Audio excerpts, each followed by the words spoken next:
¿Qué tal? ¿Cómo están? Les habla Uriel Quesada. Hoy es un día un poco gris aquí en New Orleans. Acaba de llover, está nublado, no hay mucha luz. He encendido la luz de la habitación y veo que el efecto es un poco extraño, que me veo un poco rojo. Pero dije yo, bueno, esas son las condiciones de luz. Eso es lo que hay. Eh, Así que grabo este lunes de leer con las condiciones de luz del día.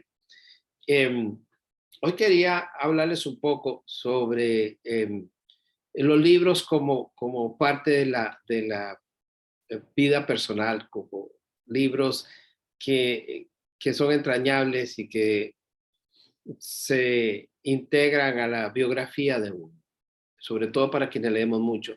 Los libros son parte de nuestras biografías personales. Y entonces, cuando yo era muy joven, allá por finales de los años 70, los años 80, me enteré de un libro mexicano que quería leer y que quería leer y que no llegué a conseguir hasta muchos años después.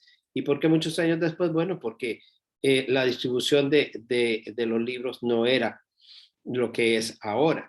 El mercado se ha ampliado, el acceso es más fácil y una de las consecuencias es que también el mercado está más fragmentado y entonces eh, digamos que la relación de los lectores con los libros es distinta y yo creo que más amigable.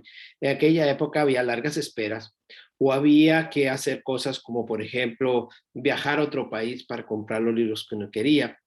Y yo sé que a pesar de sus límites y sus limitaciones y sus propias carestías, Costa Rica era un mercado importante para Centroamérica y había gente que venía de los países cercanos a comprar libros a Costa Rica.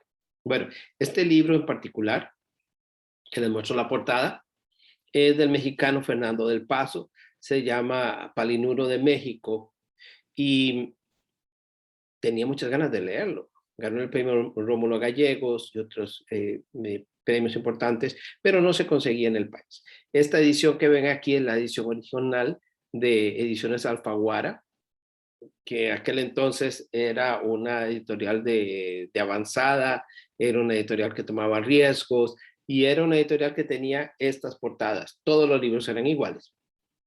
Y entonces yo quería ese libro. No se conseguía, no estaba disponible.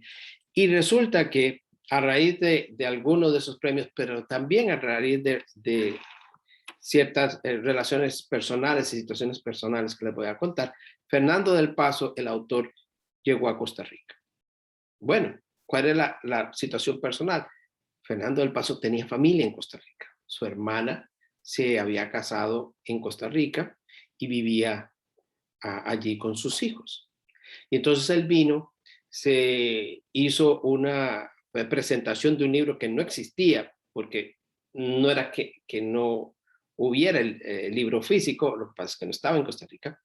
Y para mí fue una presentación de libros como poca. ¿Por qué? Porque hablábamos de un libro que prácticamente nadie había leído, porque estábamos allí mucha gente que quería leer un libro que no estaba en nuestras manos y por los presentadores. Estaba Carmen Naranjo, a quien yo he mencionado muchas veces y que es una referencia en mi vida, pero que en aquel momento no conocía. Así que este encuentro tuvo que haber sido tal vez en el año 80, 81, quizá a principios del año 82. Estaba el escritor argentino radicado en aquella época en Costa Rica, Carlos Catania, a quien yo admiraba mucho.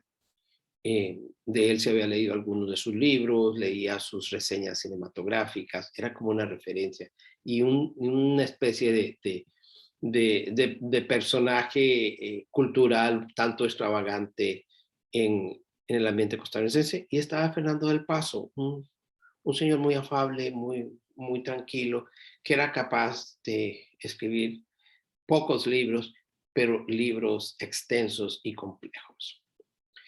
Muchos años puede haber sido uno o dos, conocí a uno de sus sobrinos, a Eduardo, y él me invitó a la casa.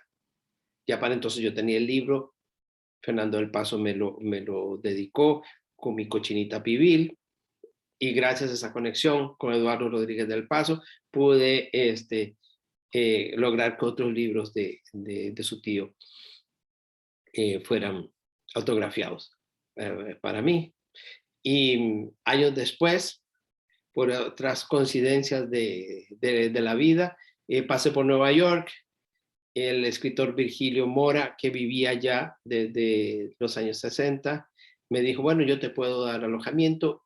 Y cuando estaba a punto de llegar, me dijo, no, no te puedes quedar conmigo, te tienes que quedar en el apartamento en Brooklyn de un amigo. Y resulta que el amigo era Joaquín Rodríguez del Paso, el hermano de Eduardo, un gran pintor que falleció muy joven, desgraciadamente. Pero les cuento toda esta historia, porque de este libro salen una serie de experiencias que para mí han sido pues fundamentales para entender quién soy. Y además es una novela muy densa, es una novela muy hermosa también en cuanto a leerla. Y este fragmento, que es el principio, dice así: la ciencia de la medicina fue un fantasma que habitó toda la vida en el corazón de Palinuro. A veces era un fantasma triste que arrastraba por los hospitales de la tierra una cauda de riñones flotantes y corpiños de acero. A veces era un fantasma sabio que se le aparecía en sueños para ofrecerle, como Atenea a Esculapio, 2 redomas llenas de sangre. Con una de ellas podía resucitar a sus muertos queridos. Con la otra podía destruirlos y destruirse a sí mismo. Entre sus muertos queridos estaba, o estaría algún día, cuando en su pecho dejaran de escucharse las crepitaciones infinitesimales que lo ahogaban, oscuras y apenas perceptibles como un aleteo de mariposas.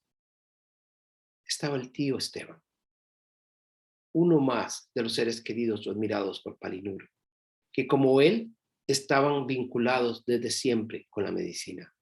En efecto, el tío Esteban tenía unas manos largas y blancas, capaces de copiar en el aire una operación maestra y ligar con 2 arabescos la arteria ilíaca de John Abernethy, el cirujano inglés que 100 años antes había inventado la misma operación para asombro de la posteridad.